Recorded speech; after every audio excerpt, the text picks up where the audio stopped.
Assalamualaikum warahmatullahi wabarakatuh. Untuk pertemuan kedua di mata kuliah data mining, di sini kita akan membahas masalah data ya. Kita harus paham masalah data sebelum kita melakukan data mining. Ya, untuk data understanding sendiri akan kita bagi ke dalam dua pertemuan. Untuk yang pertama ini, kita akan bahas masalah tipe dan kualitas data. Capaian pembelajarannya, setelah kuliah ini kalian bisa mengerti jenis data dan mempersiapkan data agar sesuai untuk diaplikasikan dengan teknik data mining tertentu. Indikator bahwa kalian telah memahami ya. Yang pertama, bisa menyebutkan tipe-tipe data, dapat menerangkan apa saja permasalahan kualitas data dan bagaimana penyelesaiannya. Mahasiswanya juga dapat menjelaskan konsep data pre-processing agar sesuai dengan teknik data mining. Mahasiswa dapat menganalisa hubungan antara data dan menghitung similaritas atau jarak antar data. Mahasiswa dapat menggunakan tool data mining untuk melakukan pengolahan data awal.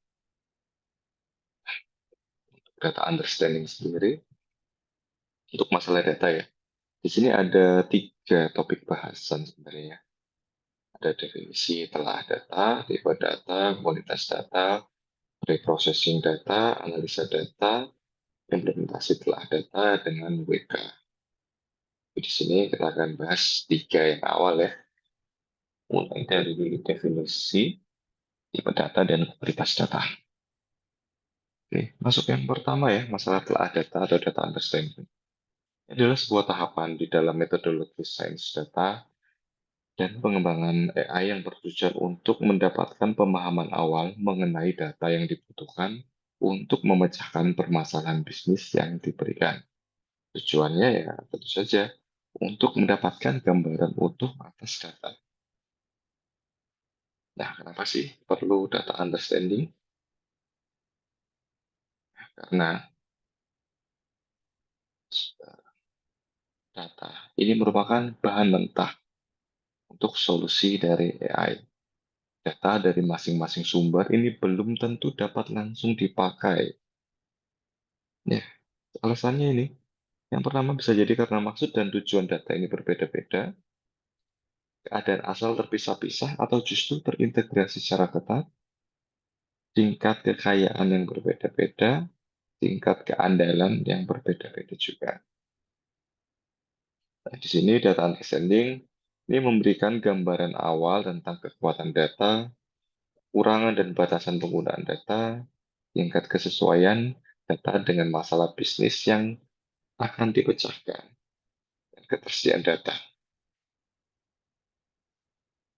Sumber data ini secara garis besar ya, ini terbagi menjadi dua, yaitu dari internal source dan external source. Dari internal source, contohnya ada spreadsheet, dari database, dari teks dokumen, dan dokumen multimedia. Sedangkan yang sumber eksternal, jadi dari open data repositories dan public domain web page. Nah, sumber data online ya, misalnya, di sini ada portal Satu Data Indonesia, portal data Jakarta, portal data Bandung, BPS, BIG ya, Kaggle yang sering dipakai ya untuk mendapatkan dataset biasanya untuk TA ini dari Kaggle dan lain-lain. Ya, pertama, kita harus paham apa sih yang dimaksud dengan data. Ya, ini ada istilah dataset ya. Dataset ini merupakan kumpulan dari objek-objek dan atributnya. Misal kalau kita lihat di sebelah kanan ya, objek ya ini, record-record ini. Misalnya di sini ada 10 record ya. Yang disebut atribut adalah atribut-atribut yang bisa di sini ada transaction ID, ada atribut refund, material status, taxable income, dan kelas chip. Nah, yang disebut atribut ini merupakan sifat atau karakteristik dari suatu objek. Contoh, warna mata seseorang, suhu, dan sebagainya. Atribut ini juga dikenal sebagai variabel, field, karakteristik, atau fitur. Kumpulan dari atribut menggambarkan sebuah objek. Objek juga disebut dengan record, titik, kasus, sampel, entitas, atau instance. Nilai-nilai atribut ini adalah angka atau simbol yang memberi nilai pada atribut tersebut. Perbedaan antara atribut dan nilai-nilai atribut. Atribut yang sama ini dapat dipetakan ke nilai atribut yang berbeda. Contoh, ketinggian dapat diukur dengan satuan kaki atau meter ya. Kemudian atribut yang berbeda dapat dipetakan ke himpunan nilai yang sama. Contoh nilai atribut untuk ID dan umur adalah bilangan bulat. Tetapi sifat dari nilai atribut ini dapat berbeda. Ini ID tidak terbatas, tetapi umur ini mempunyai nilai minimal dan nilai maksimal. Tipe atribut. Di sini ada tipe-tipe atribut yang berbeda. Ini ada yang kualitatif atau kategorikal ya. Kategorikal sendiri dibagi menjadi dua, yaitu nominal dan ordinal. Untuk nominal, contohnya ada ID number, warna mata, kode pos. Untuk ordinal, ini contohnya adalah masalah ranking ya. Misal, rasa dari keripik kentang pada skala 1 sampai 10, grade tinggi. Nah, ini tinggi ini dalam bukan satuan kaki atau meter tadi ya, tapi dalam eh, ini tinggi, medium, pendek seperti itu. Kemudian tipe berikutnya itu kuantitatif atau numerik. Nah, ini juga dibagi dua, ada interval, ada rasio. Interval contohnya ada tanggal, suhu dalam Celcius atau Fahrenheit. Rasio, ini contohnya suhu dalam Kelvin, panjang, waktu, dan jumlah. Nah, tipe dari suatu atribut ini tergantung pada sifat yang dimiliki. Itu pembeda, apakah dia sama dengan atau tidak sama dengan, urutan, penjumlahan, perkalian. Nominal atribut ini distinctness ya, ordinal atribut ini distinctness and order. Interval atribut ini distinctness, order, and addition. Rasio atribut ini memiliki keempat sifat tersebut. Nah, kita bahas satu persatu. Tipe atribut yang pertama nominal. Ini merupakan nilai dari suatu atribut nominal hanya membedakan nama. Misal atribut nominal hanya menyediakan informasi untuk membedakan satu objek dengan yang lain. Ya, ini menggunakan sama dengan atau tidak sama dengan. Contohnya, kode pos, ID, karyawan ya, warna mata, jenis kelamin. Operasinya bersama pakai mode, entropi, kontingensi, korelasi. Ordinal. Ini nilai dari suatu atribut ordinal menyediakan informasi yang cukup untuk mengurutkan. Ya, menggunakan ini ya, lebih kecil atau lebih besar. Ini contohnya kekerasan dari sebuah mineral ya. Dan ini ordinal atau urutan dari good, better, and best ya. Lebih baik, dan terbaik. Seperti itu. Grades, grade number. Hasilnya bisa menggunakan median, persentil, rank correlation, rantes, sign test. Dengan interval, ini untuk atribut interval, perbedaan antar nilai-nilai ini sangat berarti. Misal suatu unit pengukuran yang ada operasinya addition ya, bisa ditambah atau dikurangi. Contohnya tanggal, temperatur dalam Celsius atau Fahrenheit ya. Operasinya menggunakan Mean, standar deviasi, Pearson correlation, INF, VTC. Rasio. Ini untuk variabel rasio, keduanya baik perbedaan dan rasio ini sangat berarti. bisa menggunakan multiplikasi atau division ya, atau perkalian dan pembagian. Contohnya temperatur dalam satuan Kelvin, monetary quantity, counts, age, mass, length, electrical current. Operasinya menggunakan geometric mean, harmonic mean, dan percent variation. Nah, untuk level atribut penjelasannya, untuk yang nominal, ini ada perubahan urutan nilai. Ini jika semua employee ID number diganti, bahkan ada bedanya. Nah, untuk yang ordinal, ini urutan dipertahankan dalam perubahan nilai. Misal, new value, sama dengan kita pakai fungsi F, ya. F dari old value. Ya, di mana F adalah sebuah fungsi monotonik.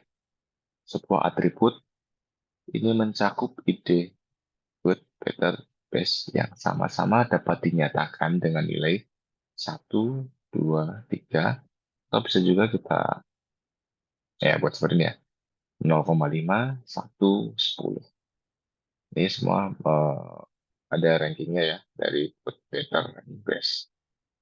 Interval, misal new value sama dengan A dikalikan old value ditambah B, di mana A dan B adalah konstanta. Contohnya ya ini, ukuran suhu Fahrenheit dan Celsius. Mempunyai perbedaan nilai nolnya dan ukuran unitnya. Rasio, nilai new value, sama dengan A dikalikan old value. Ya, contohnya panjang dapat diukur dalam meter atau kaki. Oke, kemudian atribut discrete dan continue. Yang pertama, atribut discrete ya. Ini hanya menggunakan sebuah himpunan nilai berhingga atau himpunan nilai tak berhingga yang dapat dihitung.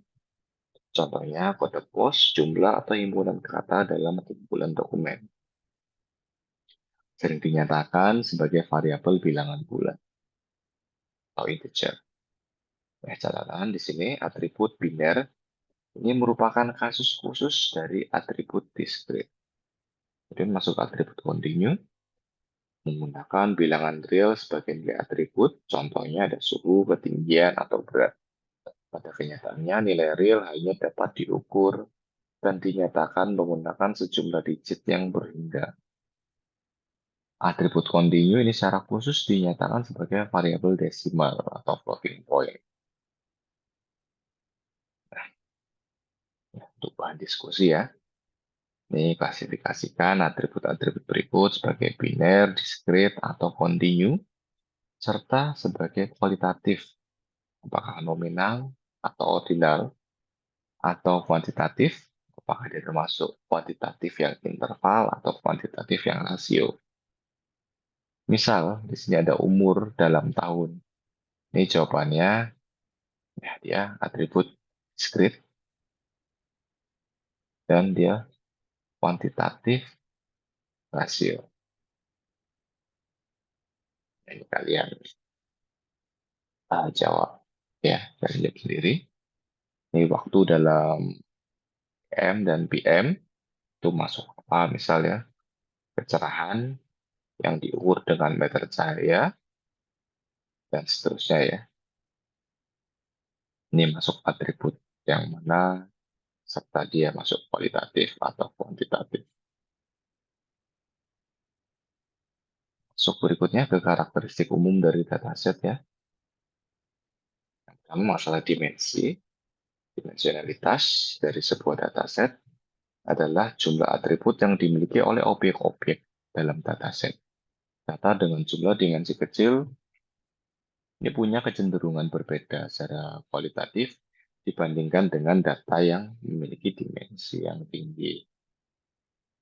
Kemudian kesulitan yang berhubungan dengan data dimensi tinggi ini sering disebut sebagai curse of dimensionality. Jadi dianggap sebagai kutukan gitu ya kalau data dimensinya besar seperti itu. Dan untuk itu pada tahap pre-processing perlu dilakukan pengurangan dimensi. Ini masuk sparsity untuk beberapa dataset Misalkan data dengan fitur asimetris. Kebanyakan atribut dari satu objek mempunyai nilai nol, dan biasanya kurang dari 1% mempunyai nilai yang tidak nol. Sparsity ini mempunyai keuntungan dalam waktu komputasi dan penyimpanan data. Dan untuk resolusi, sifat dari data berbeda pada resolusi yang berbeda. Pola dalam data ini bergantung pada level resolusi. Jika resolusi terlalu baik, tidak ada perbedaan atau smooth ya. Pola mungkin tidak akan kelihatan.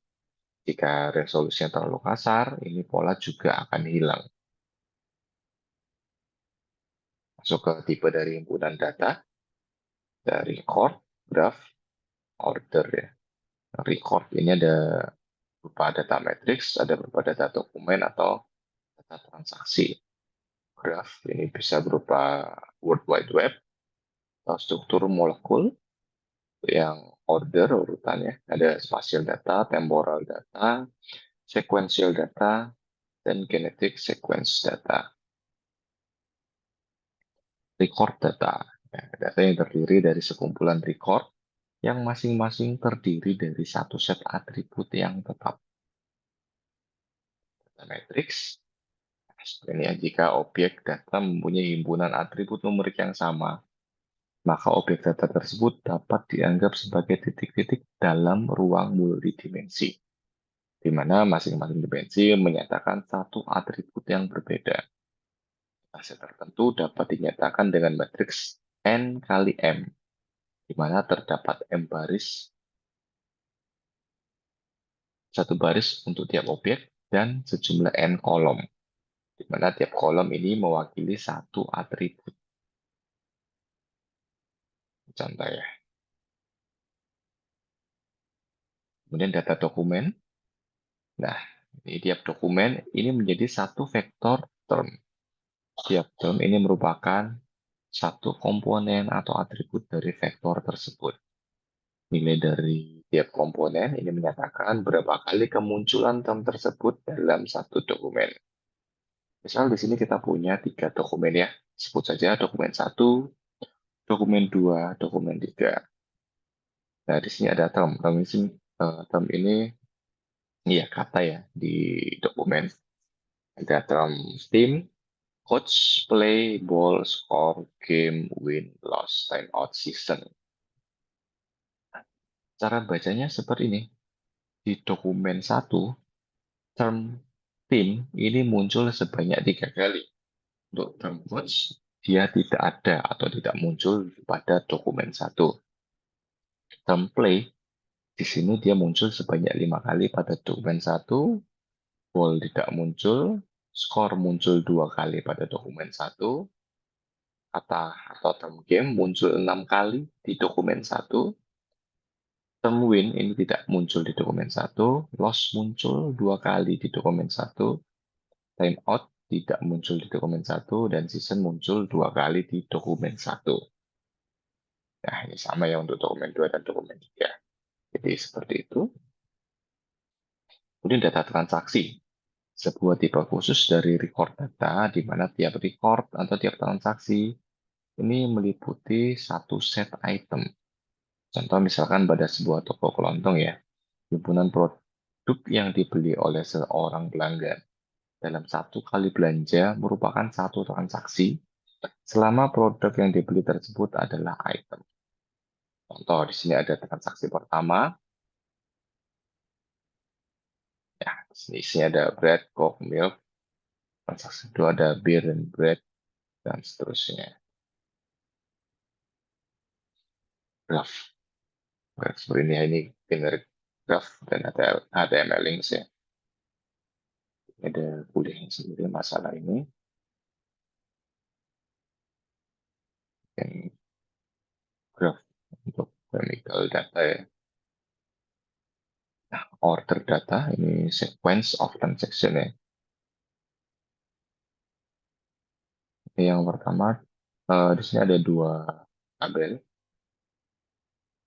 Yang pertama yang atasnya dikelompokkan berdasarkan transaksinya. Misal di sini ada transaksi pertama. dilakukan oleh customer C1 dan item yang dibeli adalah item A dan item B.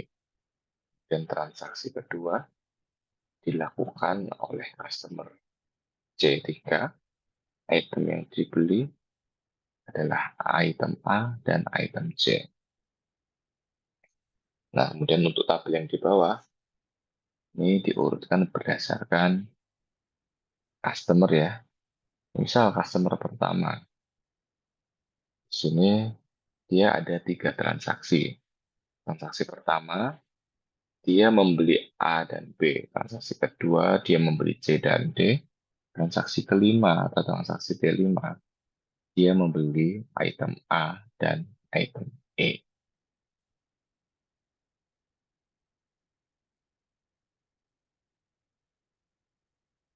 Nah, dynamic sequence data ya.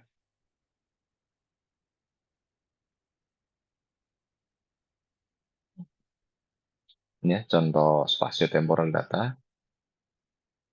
Ini rata-rata bulanan dari temperatur, dari daratan dan lautan ya.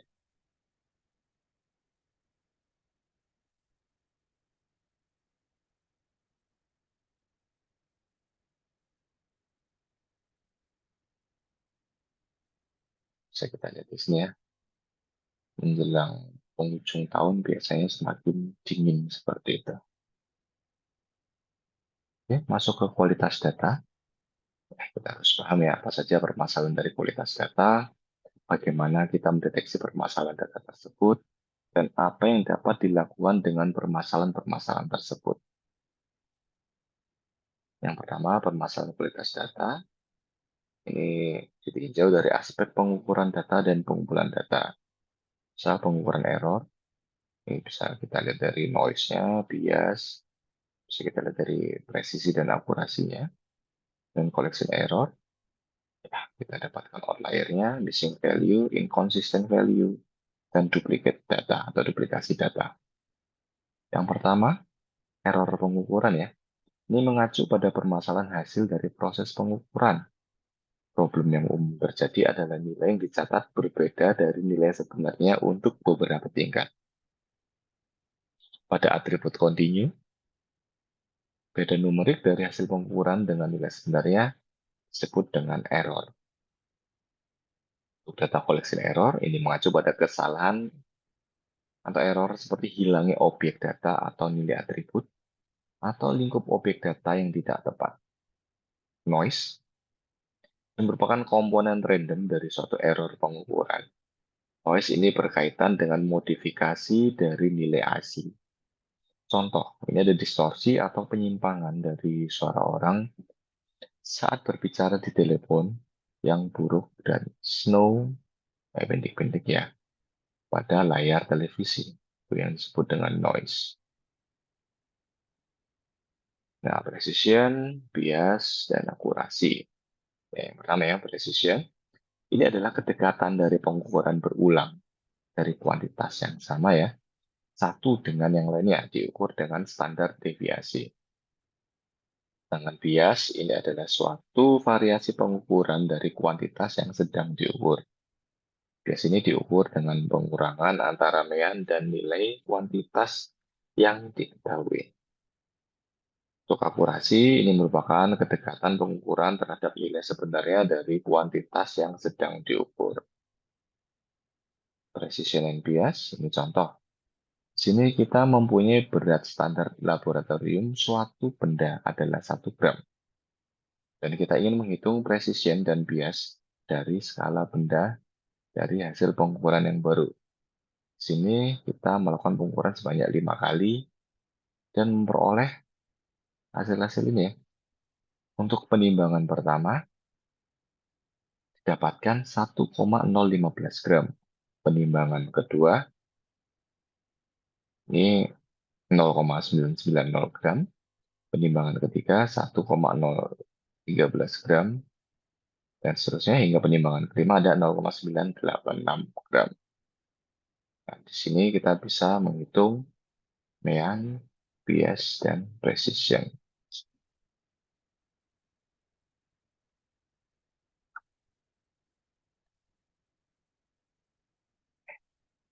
Outlier ya. Yang dimaksud outlier adalah objek data dengan sifat yang berbeda sekali dari kebanyakan objek dalam dataset.